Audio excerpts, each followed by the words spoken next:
Allah subhanahu wa ta'ala nous dit dans le Coran qu'il existe de vrais croyants, et leurs caractéristiques sont détaillées dès la première page de la sourate Al-Anfal. Ils en ont 5, et si tu les possèdes toutes, Allahu Akbar, tu es un mu'min haqqan, un croyant véritable. La première, lorsque le nom d'Allah est mentionné, leur cœur tremble. Demande-toi, ton cœur tremble-t-il quand tu entends le nom d'Allah Azza wa Jal? Cela veut dire que lorsque tu es rappelé à Allah, tu ressens immédiatement ce frisson intérieur qui te pousse à obéir. Si on te dit, mon frère, arrête de vendre du haram, et que tu réponds, Allahu Akbar, c'est vrai, j'arrête. Voilà le signe.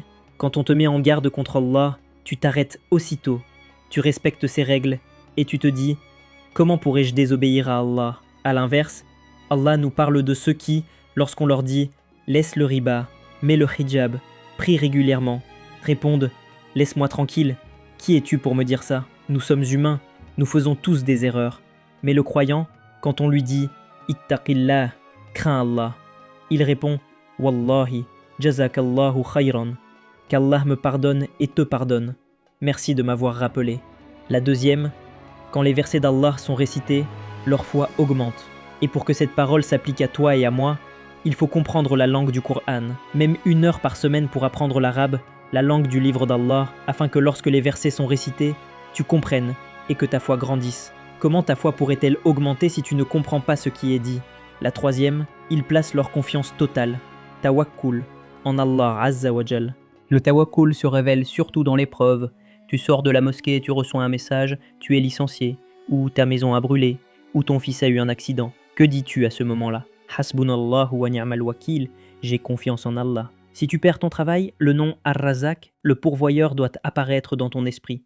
Alhamdulillah, je n'ai rien fait de mal, Allah est mon pourvoyeur, il ne m'abandonnera pas. Souviens-toi de l'histoire de Suleyman alayhi salam.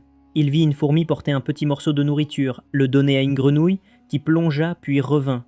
La fourmi lui expliqua, il y a un ver aveugle au fond de la rivière. Allah m'a ordonné de lui apporter cette nourriture, la grenouille la transporte jusqu'à lui. Et toi, tu t'inquiètes pour ta subsistance?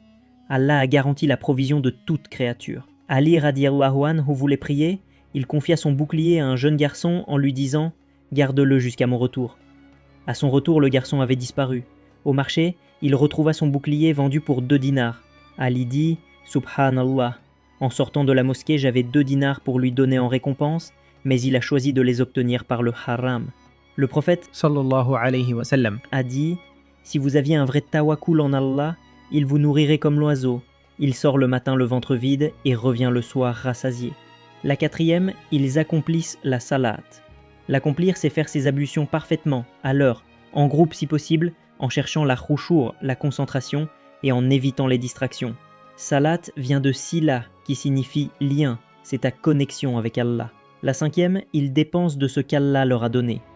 Pas de leur sueur seulement, mais de ce qu'il leur a confié. Quand tu entends « il y a un orphelin » ou « un frère est décédé et a laissé une veuve et des enfants », tu te lèves et tu agis. Certains non seulement ne dépensent pas, mais critiquent ceux qui le font. Rappelle-toi, le linceul n'a pas de poche. Allah nous dit dans la sourate Al-Munafiqun, quand la mort arrive, l'hypocrite dira « Seigneur, accorde-moi un délai, je donnerai en aumône et je serai parmi les pieux. » Voilà les 5 caractéristiques des vrais croyants. Leur récompense? Ils ont des degrés élevés auprès d'Allah, tous leurs péchés sont pardonnés, et le généreux lui-même, Ar-Razzaq, leur a promis une provision noble et abondante. Ô Seigneur des mondes, toi qui connais nos cœurs mieux que nous-mêmes, fais de nous des croyants sincères, constants dans la prière, généreux dans nos dons, patients dans l'épreuve et reconnaissants dans l'aisance. Aide-nous à mettre en pratique ce que nous avons appris aujourd'hui, à délaisser ce qui t'est désagréable et à courir vers ce qui t'est agréable. Protège-nous de l'orgueil qui nous empêche d'accepter les rappels, de la paresse qui retarde nos bonnes actions et des distractions qui nous éloignent de toi. Remplis nos cœurs de lumière, nos langues de rappel et nos mains d'actions utiles. Et à vous mes frères et sœurs, je dis, ne laissez pas ces paroles s'arrêter ici. Transformez-les en actes. Commencez dès aujourd'hui à prier à l'heure, à ouvrir le Coran, à aider un orphelin, à donner en aumône, à rappeler le bien à votre entourage. Car chaque petite action compte et chaque pas vers Dieu est un pas vers votre succès éternel. Accepte nos efforts, Seigneur. Pardonne nos manquements et fais que le dernier de nos jours soit le meilleur et que notre dernière parole soit « Il n'y a de divinité digne d'adoration que toi ».